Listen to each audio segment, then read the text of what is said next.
mahire qenine kirdi mahire söygene sordi mahire qenine cevap verdi Sisra hanım mahire balnistanım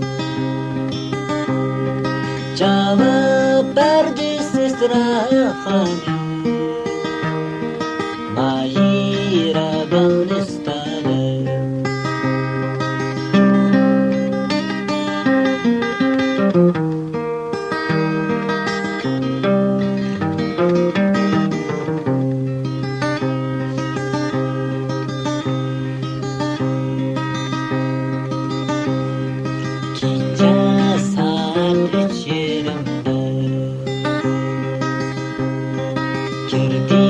mahire düşümge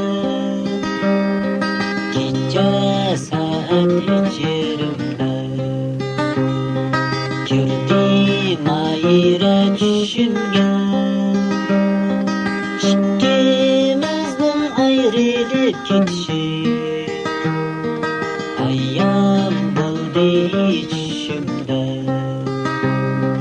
ikimizin ayrılıp gidişi ayağım buldu içimde aç gözünü mahire cemalini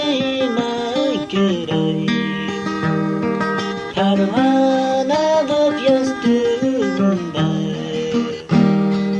ayağımda can vereyim aç gözünü mahire cemal